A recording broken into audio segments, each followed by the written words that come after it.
This program is designed to provide general information with regards to the subject matters covered. This information is given with the understanding that neither the hosts, guests, sponsors, or station are engaged in rendering any specific and personal, medical, financial, legal, counseling, professional service, or any advice. You should seek the services of competent professionals before applying or trying any suggested ideas.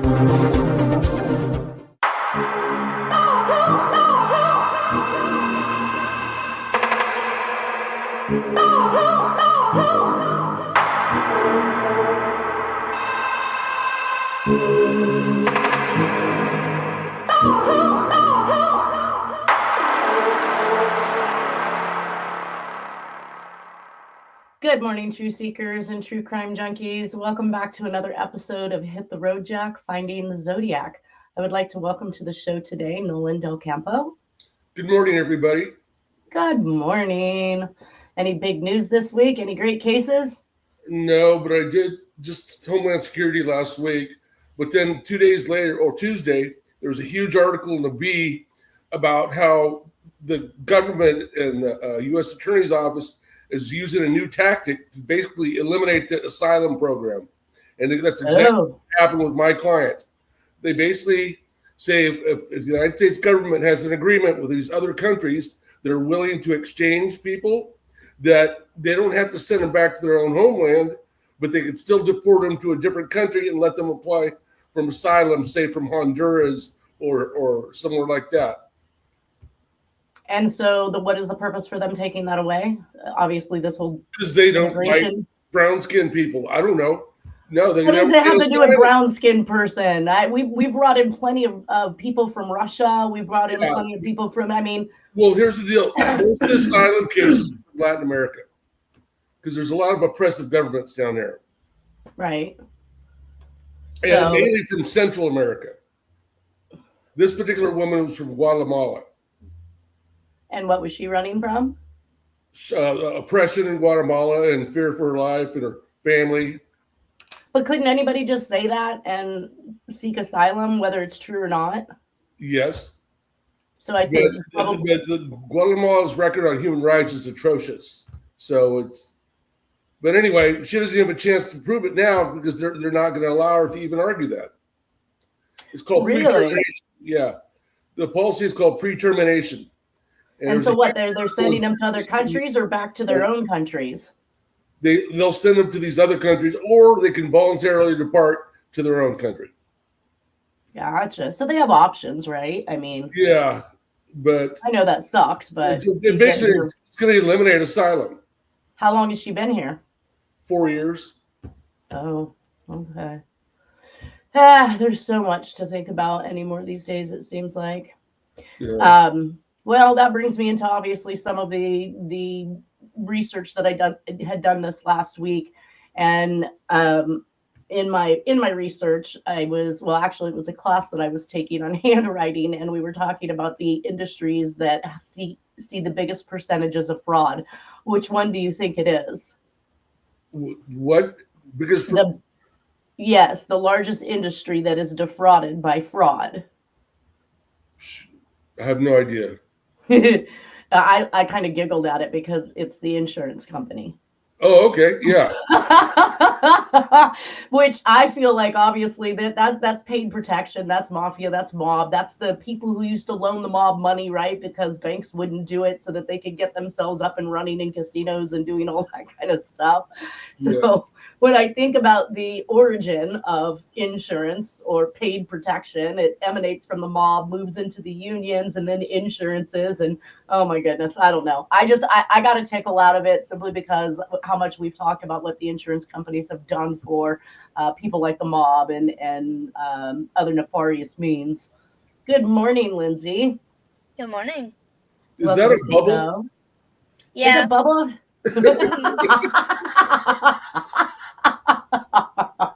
I feel like so much is going on lately that I had to change my my logo up a little bit for my channels because it's like it's like chaos and it's like psychotic, like information everywhere, and it's like I don't know, like that's why I was like, okay, I'm going with this for now. Disinformation. Yes. I have like literally taken a break from Facebook for almost a month and a half. It's been very, very limited the amount of time I spend on it, either to promote my show or I wanted to see something that came across by email specifically. But the rhetoric and the the misinformation and the media warfare has got me so like I don't even want to get on anymore because I can't even make it through like 2 posts without seeing some crap that's, Well, yeah, I've been disconnected with Facebook. I still have it there, and I get on there, check for it's different, like just to check on friends mostly, once in a while. But once I actually completely like took that step and like literally stopped looking at it all the time and I feel so only much just better. like a couple times a month, it's like you don't even know how like refreshed you feel. It's crazy. And it's funny you say you were checking on friends, but I received a text message from a friend that I met out in Ireland, and she was like, Nanette, where have you been? You haven't, been here. You haven't been like posting funny stuff. Are you okay? I'm like, yeah, I'm just sick of the freaking political bull crap and the misinformation and all the feeds. I mean, social media is now the biggest. I mean, they say that people pay more attention to social media for their news because they don't trust the news, but they don't seem to realize that everything in social media is either AI'd or it's crap, it's rhetoric. In fact, I wanted to talk about that video you just sent me in regards to the ADL because I'm going to climb into that with the Ghost of Mississippi. But I couldn't. I would love to play these kind of things and send them on, but the problem is that it looks like so many areas have been cut and clipped for it to appear that they're saying the things they're saying that I can't trust it. Does that make sense? Yeah, I see what you're saying. Yeah. He actually did quote on the video that where he got the clips from. He did credit them, whoever shot those videos. So I thought that was a little bit better, assuring, as if it like he that's where he got it from. So I could just go back to that platform to see, just to verify it. To see how he sourced it. Yeah. I mean, basically, the entire gist of it was a technology, the Eighth War is what they're calling it, basically. Spying on people and watching their social media posts and suing people who have podcasts that talks against the ADL or against Jewish people. Like, I don't have a problem with any person, any culture, any race, just the bad people of them. And I know if we just say this, that, or the other, then that kind of clumps and globalizes and includes everybody when there are lots of good people in every race and culture out there. So that's what really kind of got me on the kick with the Ghost of Mississippi, because we just got done talking about how the ADL would make their own hate agenda, right? They would do some propaganda that would get another party upset, somebody would die, then they'd get this other party to go and kill over here, and they were creating this mass chaos that caused everybody who was Jewish to believe if they didn't continue to fund this company and make money for these people, that they would not have any protection. And they'd actually, I want to say in that clip, said they took out a $5 million lawsuit against a podcaster who was speaking out against them. And I think that's insane. Mistakes they make too is to equate any criticism of Netanyahu or Israel and to mean you're anti-Semitic or you don't like Jews. That's not the case whatsoever. It isn't. Exactly. But they're going to turn it into that. Yeah. They want to paint it. Oh, you're anti-Semitic. Yeah. Yeah. I've been given a name when I don't hate any of you. I just don't like bad people. I mean, and I speak that very loudly in regards to every culture and race. It doesn't matter what you are. If you're bad, you're bad. I don't like Yahoos. I don't like Yahoos. Tucker Carlson. They do it to Tucker Carlson on a daily. Like, Tucker Carlson has stated many times, he's like, it's not as a whole. It's the ones inside that are corrupt and blah blah blah. So every time he points something out, whether it's about 9/11 or this person doing this crime, they literally will make a post about him, and it's insane.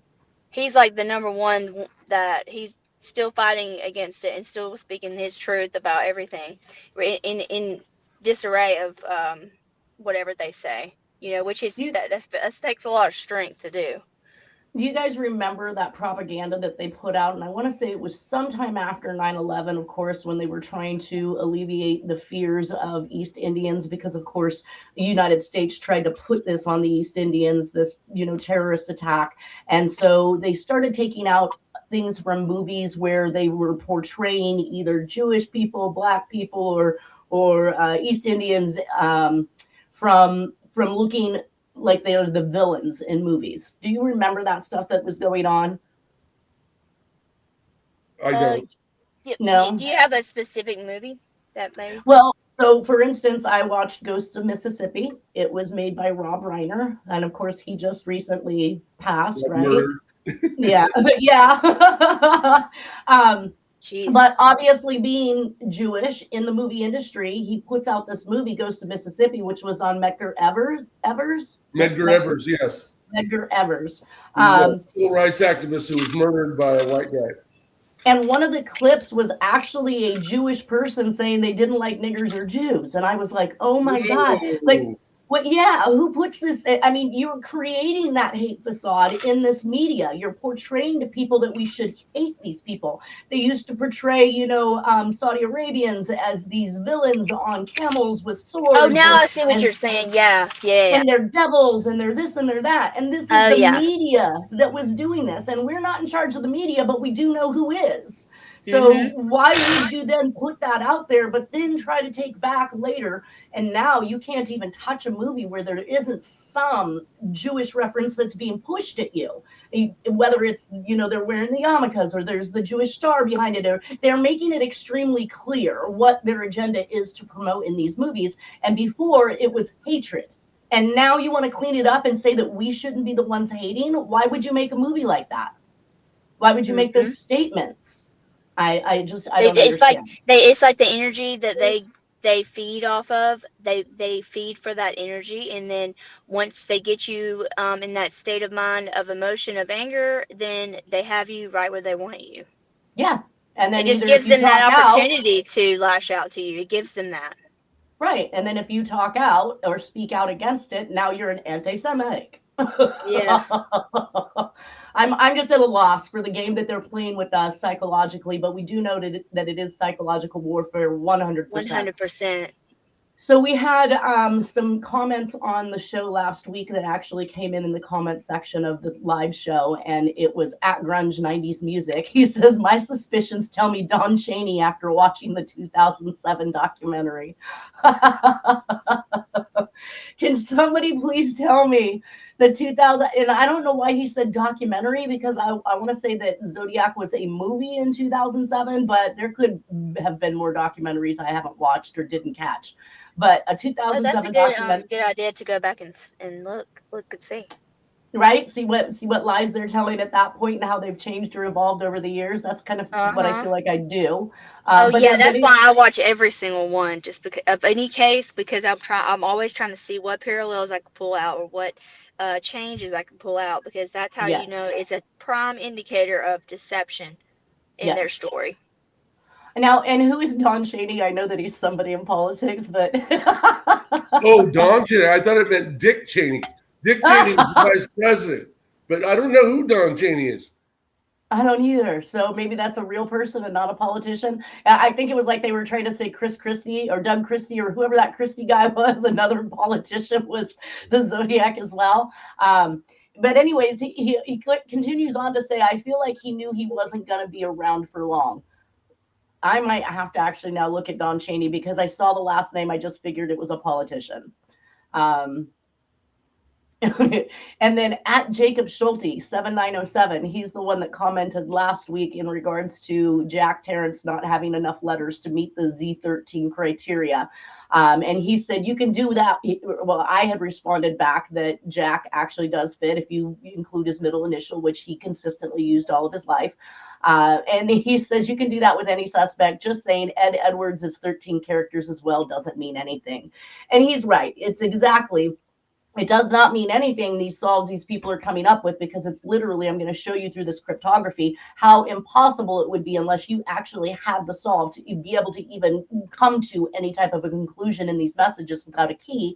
But what it does mean to me is that I could not rule Jack out. So in my travels through this case, my goal was to hopefully find some piece of information or get some evidence that would support Jack Terrence could not, no way is he the Zodiac. And not only have I not been provided it by all the naysayers like Mike Morford or Tom Boyd or Orange Jack or any of these people who want to, dig Dennis up out of the grave and call him a liar once again for frauding evidence he didn't fraud.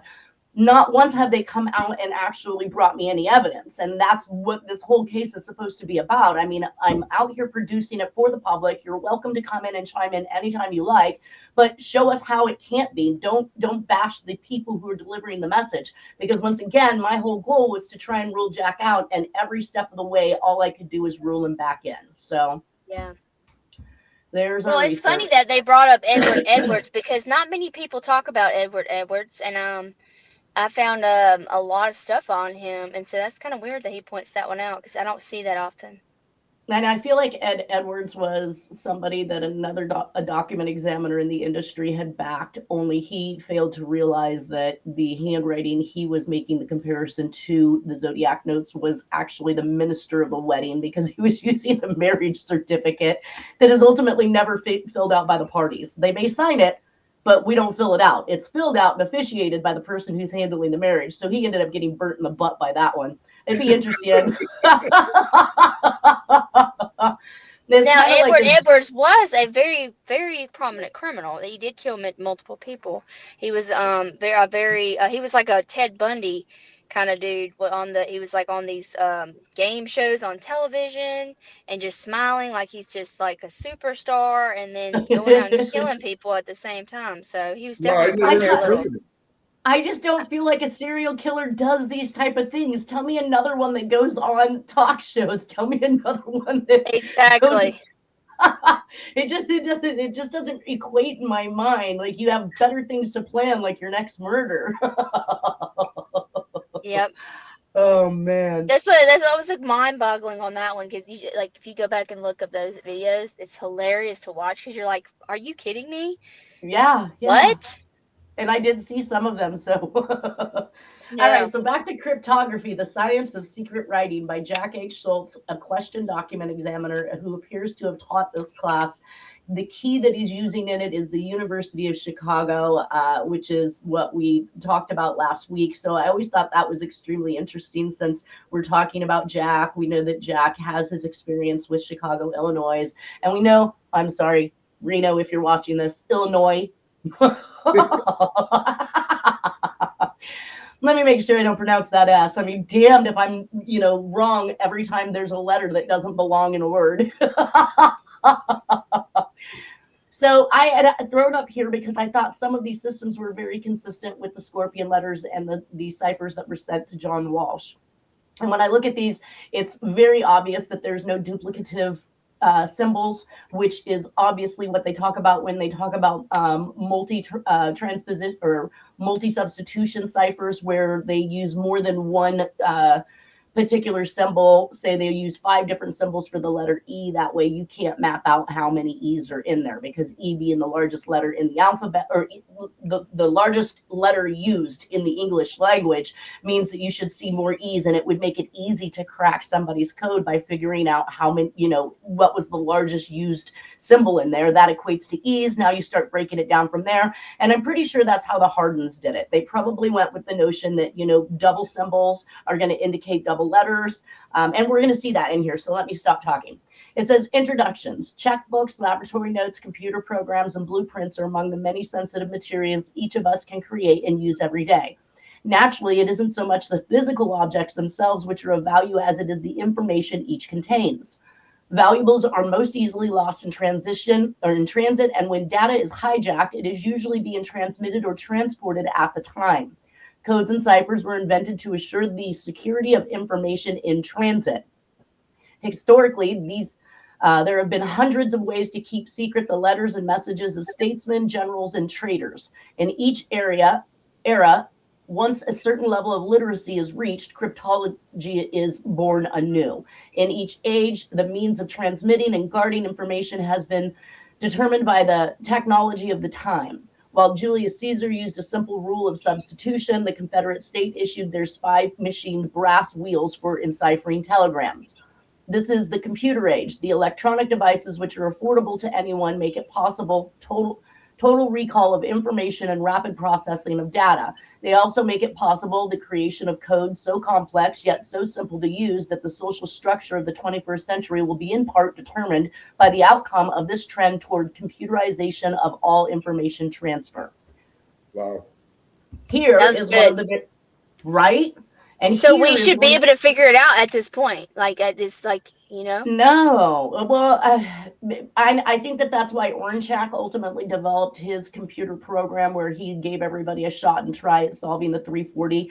I do see the system inside this packet that I believe Ornchak claims that the 340 was created with, but wait till you get into this, you guys. This is just crazy. So here's one particular sense, and this is, of course, an entry code. This is a way to disguise numbers. Like if you had a passcode or something like that, you could simply break down the squares after inserting your numbers in the direction you want. And keep in mind, those don't have to run 1, 2, 3, 4, 5, 6. They could run absolutely backwards, 1, 2, 3, and then onward and zigzag, or even move in a pattern that is not consistent with straight left to right reading. And like a crossword puzzle. Pretty much. And then once you actually map out those sections of that, what is this, the tic-tac-toe game, right? Let's call it that, because that, for our listeners, it looks like you're starting a game of tic-tac-toe, then you're going to enter a number in each one of these sections. And then once you've determined what your passcode is going to be, you would break those sections off the tic-tac-toe, and you would get like your right angles, your left angles, you get your symbols that look like a staple, and to the left, to the right, and so on and so forth to create that actual code. But again, somebody would have to know that what you're using is this key in order to determine what those were on the other end. Now, when I look at the John Walsh, the scorpion letters, look, here's one of those symbols. Here's another one of those symbols. Here's more. They're kind of all over the place in here. Let's see. There's more down here. So we are definitely seeing this type of a symbol system in the scorpion letters. Now, the Spartan cylinder is, again, we see University of Illinois. Sorry, I said University of Chicago. It's University of Illinois. First type of scientific cryptogram developed by early Greeks is the block pattern. So basically, you go out 1, 2, 3, 4, 5 at the top, 1, 2, 3, 4, 5 on the left, and then you enter in your alphabet. And in this particular case, the alphabet is actually reading downward. So it doesn't go ABC to the right, it goes ABC down, and then goes back to the top for the F under number 2, and then works its way back down. So it's kind of a zigzag pattern. But again, you could arrange these letters in here however you want. As long as the other side has the key, they're going to be able to figure it out. Basically, the University of Illinois at Chicago broke down to these particular numbers because when you're using an A, you're using the number 11. You're using an F, you're using the number 12. So you're combining the numbers on the left and at the top to create whichever numeric value for that particular letter. And I serves as J. I've seen this before. I'm not sure whose solve it was in. I want to say that it might have been Lauren Swearingham and Harriet's, where they believed I served as J. And I don't know if Harriet has ever personally seen something like this particular pamphlet, because again, it looked like something more personal that somebody had kept versus something that was mass produced. Is Harriet just self-taught? Kind of. I think that between learning, Dennis taught her Jack's system. Then okay. Her father was also a maritime they're not civilian. It's military, but he was Merchant Marine? Yeah, Merchant Marine, sorry. And so he was aware of some of these things. So she learned some of this, I guess, growing up. And then there was the addition to how Jack did things. And then, of course, in the end, I think that she just kind of picked the system that she felt that Jack would use. But we can see that he didn't always use the same system. So I get a little leery sometimes, especially when we can't prove up how her solves were solved, when she's continuously using exactly the same system instead of multiple systems or different systems. They also have the Caesar's substitution method, which is basically you're going to assign whatever letter to whatever letter that you want it to conceal. And again, you're going to need to know what these letters are substituted to in order to solve that. So there was the Julian cipher here. Here was the Augustan cipher. Then we had substitution code. So it basically showed you how to use words to create a ad, I would guess, in a newspaper to determine what it is that the person is trying to say. So something that in the newspaper would say, "Dear Bill, thanks for the parrot, love Lisa," really broke down to 9 a.m. Saturday, Lakeview Motel. Okay. Right? So that's the message you put in the newspaper if you wanted to get it across to the other side. They, of course, then also need to know that Bill equals 9 a.m., Bob equals 10 a.m., Fred equals 11 a.m. They have to know these things. Okay, so Nanette, that makes me wonder if those numbers I found a few months ago that were on Jack's phone bill that I looked up and found in the newspaper, if those were those type of things where he could call that number and it would give him a message.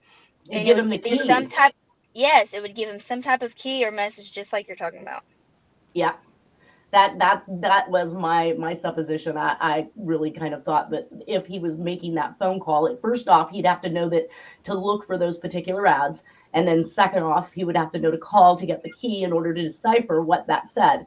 I don't know if there's any way to backtrack that. It may be something I play around with after I'm done studying this whole cryptography thing. But aside from the substitution cipher, so we had substitution code and then we have substitution cipher once again, but then they have also how to embed a message from within a book. So a cipher is a system of substitution and or transposition, and Webster's New World Dictionary of American Language, you would code it with the page number, the column number, and the word number. And when I did that and looked this up, so we have page number 257, column 2, word number 12. So you went down 12 words, and guess what? Boom, you come up with the definition in the Webster's New World Dictionary of American Language that tells you about a cipher and its purposes. This is how they would use books then. You get a numerical value that includes page number, column, if there's columns, I'm sure, and then the word number. So you're going to go down, and that, I think that alludes to the FBI making the comment that there was the first and last word of these messages from the Zodiac that they were looking at to create what Lawrence Swearingham did after he collected every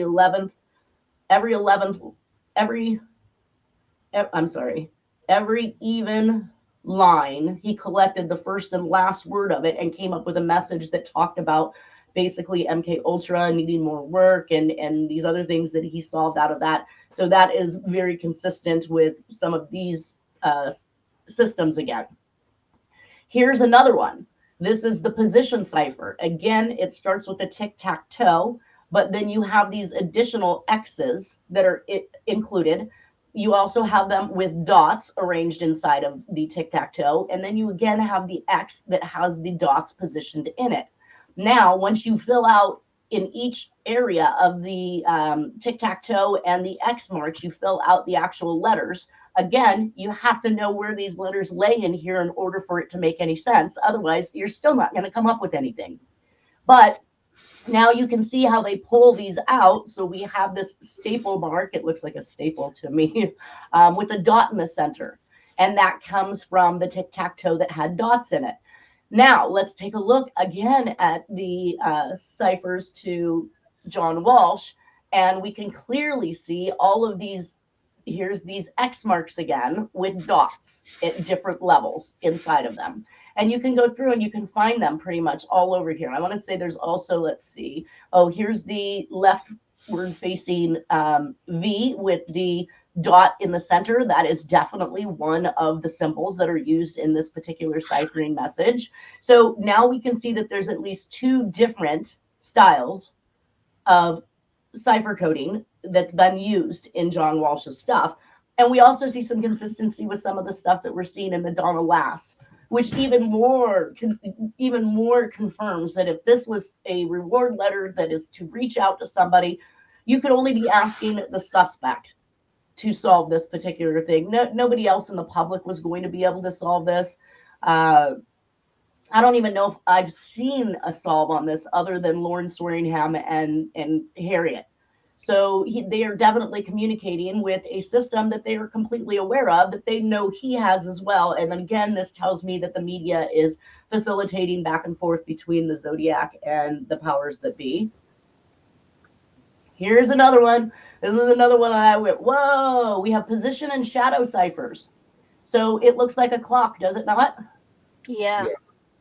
Got the 1, 2, 3, 4, 5, 6, 7, 8, 9, 10, 11, 12 all the way around. Made me want to go back and visit the different positions and markings on the Zodiac symbols that we saw. But it also got into these other odd boxes. So it looks like a 4 square. And then these 4 squares could actually have slants in them that would create the V's in different directions.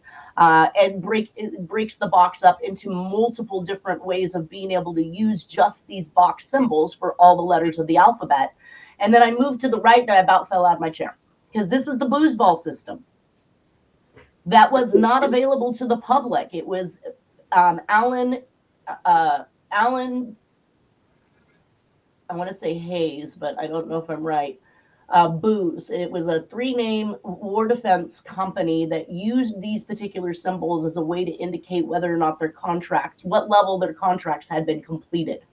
So if you go, and so some of these areas that look like they're chunked out of the circle would actually be colored in and darkened. Here, they're just giving you kind of a stick figure version of it with no blackening of any of the sides.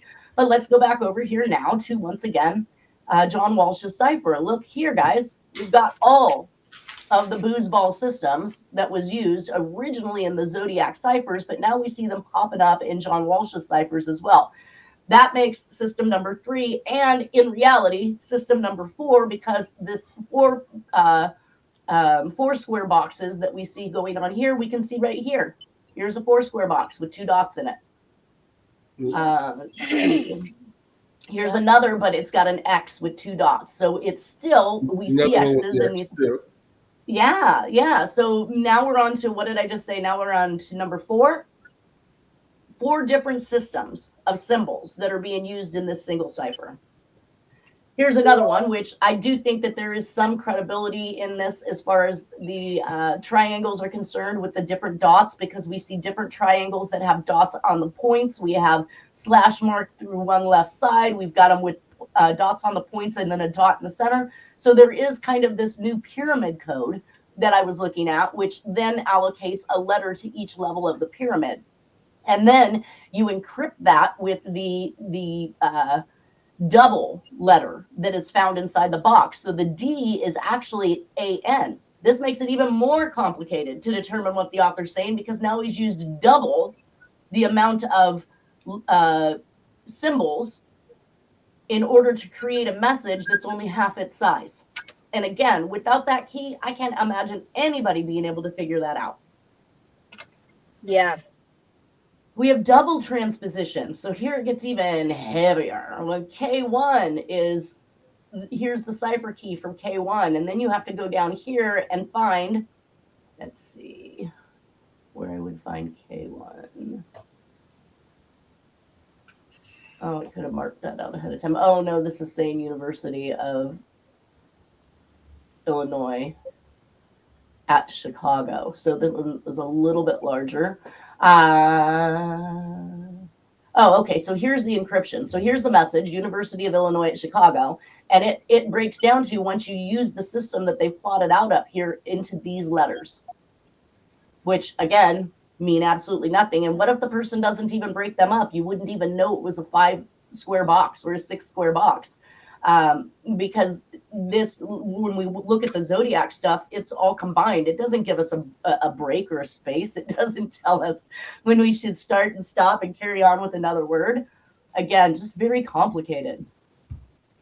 Then we have multiple cipher substitution code, which we talked a little bit about in the beginning of this. And here's your plain text at the top, which is your alphabet. But then you've got cipher 1, cipher 2, cipher 3, cipher 4. So you have 4 different letters for the letter A. Q, Z, L, T. Now it's going to make finding those A's far more complicated because they've been assigned 4 different symbols. We also have routing patterns. So you have the simple horizontal that moves from left to right, or from right to left, or from bottom to top, again, left to right, and then right to left from bottom to top in the simple horizontal. Simple vertical just runs down the column. So A, B, C, D move back to the top to E, but this can also be backwards as in number 2. And it can also run from bottom to top and top to bottom again in 3 and 4. Alternate horizontal, which is basically moving in the same direction, but then backwards, almost as if, well, I haven't seen anything in here where they actually transpose the actual symbol, which we've seen the Zodiac do a lot of, reverse the R, reverse the K, reverse the P, this kind of thing. But it does have the alternate horizontal, which moves in a completely different pattern.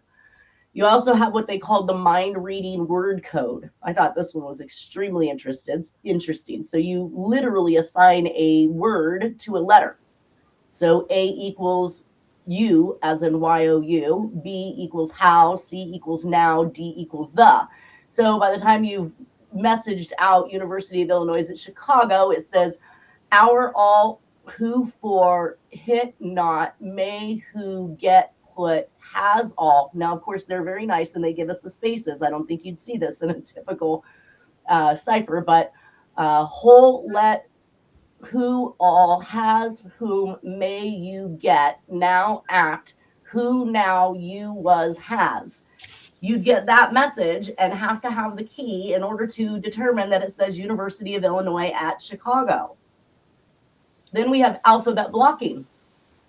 And that blocking can happen on any level. This one is actually a 5x5. This one that we see here is a 9x9, but the downward motion gives you actually 3 options. So A could be 31, it could be 61, it could be 91. And that gives you multiple substitutions options there. And then as well, you can see here, they've taken some of the most used letters in cryptography, and they've assigned 6 different numerical values to it so that it can literally read 91, 81, 71, 61, 51, 41 for the letter E.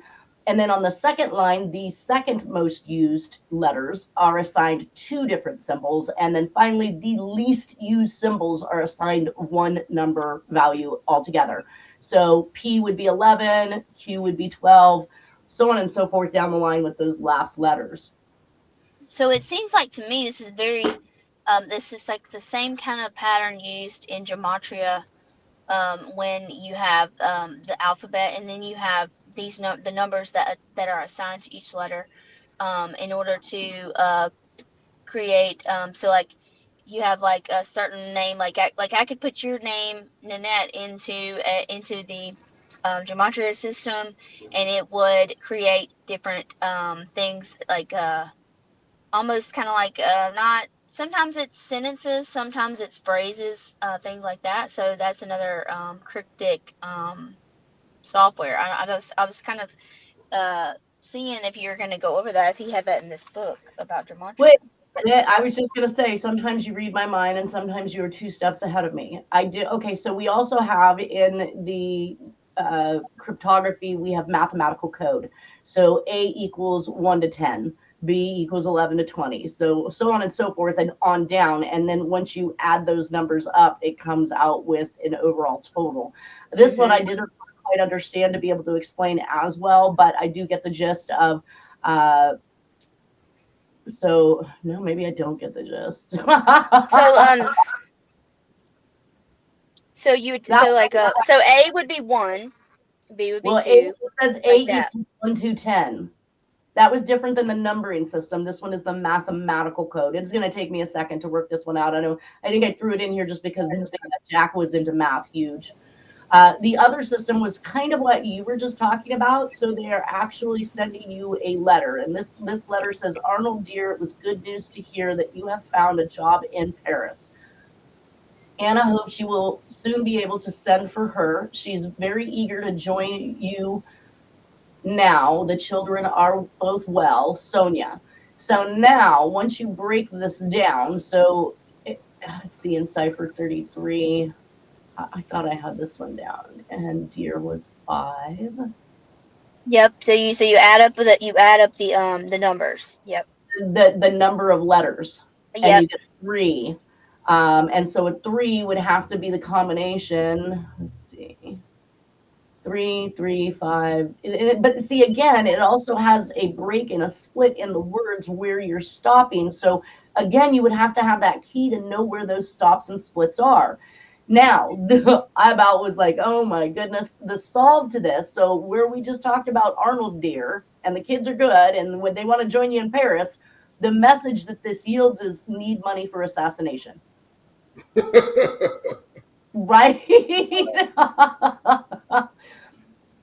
This guy also did one on paper, and I was laughing because I can do it on paper for you, and I'll send it to you for the next show. Okay, so because I've learned it. Well, he's talking about the same author that did this also did one on paper, and the things that a document examiner would want to know about paper. And he had mentioned that you could weigh the paper to see. So if somebody made a 5-page trust or will, and somebody swapped a page out, there's a good chance that the weight of the paper will not be identical, especially if it's a much later date, because our paper was thicker back in the day. We've learned how to make it thinner so we can get more pieces into a ream. Thus, if somebody used a today's type paper compared to paper from 2000, 1980, somewhere around there could be a weight difference. And he says you can weigh the paper to determine if it has the same weight. And he marks on the side of that drug scale. So anything that has a number could give you a message. No. What I was just saying, I was just laughing that he obviously must have also been in with law enforcement or a government trained document examiner for some of the things that he was talking about. I've never been told in all the years that I've done this, you can usually feel the weight difference in papers. So weighing them has never really been something on my mind until I saw this. But the fact that he said use a drug scale. Oh yeah. When I do estate planning documents, I like to use my letterhead paper because it's heavier. And you can tell it's heavier and thicker. And even safer is to put in the diagonal watermarks that do not, they have watermarks that have an algorithm that the photocopier will not pick up. Thus, it is not seen and cannot be copied, so somebody else cannot imitate it. Also, it could have an embedded watermark. You can buy bond paper that has embedded watermarks, or you can create your own and ask for that to be made. And of course, you can't see that watermark until you put it on a light table, and then you can see the image of whatever that watermark is. There's a lot of ways to fraud proof your documents. I think I'm going to blog on that here shortly. Yeah, like a prescription, like when your doctor gives you a prescription, it's that's a heavyweight paper, and that's a security paper for a reason. Yes, absolutely. Those are not coming out on just standard paper. So now we have additional block versions, which this is where I said that there's a possibility that I think Orange Chat called it period 19 for the 340 cipher as he solved it, but I couldn't get it to work out. And there were still too many problems and issues with the system that he used to allow for an easy solve for somebody else to duplicate. But here's other alternate block versions. There's an alternate vertical. There are diagonal routes. So the diagonal route is the one that Orange Chat claimed to have done. The period 19 was a diagonal starting with the top left-hand corner and then moving directly downward or directly to the right and then downward. Either way, it moves through the pattern in a spiral or a snake-like design as it makes its way all the way out to the end. But then you need it to be even. I would think you would need it to be a 5x5, a 6x6. So I'm going to have to go back and look at the 340 and see if we have equally across the top and straight down in order for this type of design to work out. And I think that's where the confusion came in with me, is that his numbering system of what letter belonged where did not work out that way. There were some outliers. There were ones that did not fit into the program. And then there were just plain old words I think he just threw in there because it didn't say anything. There's alternate diagonal and there's spiral routes.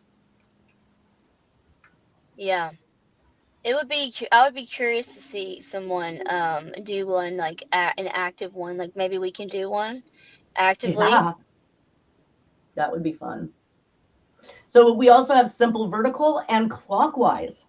So you're working around in a circle clockwise until you make it to the center. This particular clockwise one says, suppose our message is enemy plans attack at dawn. It is going to be MAKT, Amen, EYNT, AWNG, DCAL, PSAT. So that's the final transmission format, the letters that would absolutely in that clockwise pattern make up. And it says the italic letters G and M are nulls. So here's what I found interesting is that Terry B talked about nulls. So I'm going to have to figure out what nulls mean in cipher, but I'm thinking that they mean nothing or they account. No, it can't. Well, maybe it does. I would have to see AWNG. So this is 1, 2, 3, 4, 5. Oh, 1, 2, 3, 4. Okay, so the G is a null and the word is at. So I don't know. I'm going to have to go back and look at that one too. There's also a zigzag cipher. So basically you're working, and I feel like the zigzag is nothing more than the snake-like movement, but it goes up, down, up, down, up, down to get the actual answer. So it's basically making it look like that these are just a bunch of nonsensical letters that are put together over the top of each other. When you actually read it in that up-down position, you were able to decode it. University of Illinois at Chicago. It said, oh, I is a null in this particular case. So again, we come across nulls. There's the rail fence cipher. Oh, maybe this was I think this image here on the rail fence cipher is what I took to mean that Orange Hack had done, but it still moves in the same pattern as we looked at those other winding ones. And it depends on how you create the grid. So the grid, here's a 13 by 2 grid, here's a 2 by 13. So that would mean we would need to go back and look at the 340 and see what the grid pattern was in order to determine which direction everything goes. There's also diary code. University of Illinois at Chicago, insert W, X, Y, or Z between each word. And then encipher the message using the vertical block route. Very interesting. Here's another. Perpetrators of computer crime frequently have been successful not because of their superior talents, but due to obvious breaches of security. So here's another substitution cipher. We also have a frequency table worksheet that gives you dash marks for the actual letters themselves, and you would mark that out in order to determine what letter you were using in that. And it, of course, gives a numerical value. So the letter frequency distribution is step number 3.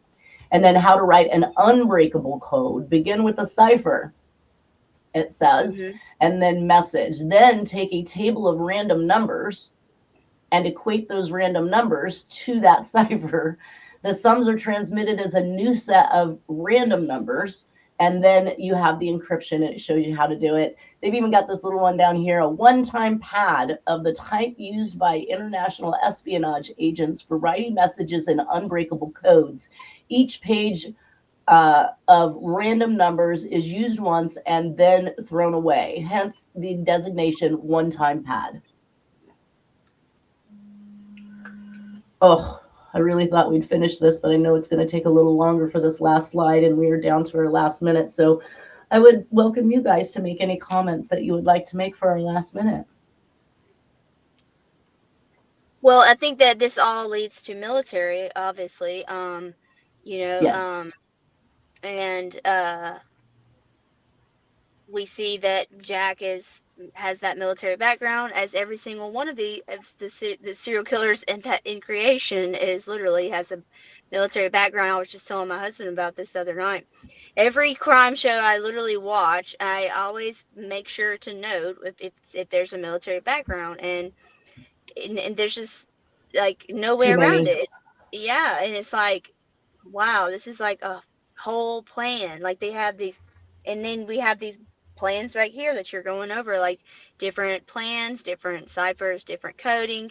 and it's all. Wouldn't that takes me back to Sherry Jo Bates and Patricia Hout's letter? Wouldn't the story about a boy, designed killer, basically, the blueprint for a boy turned killer, be more interesting? And obviously, who better than the military to create those type of blueprint killers?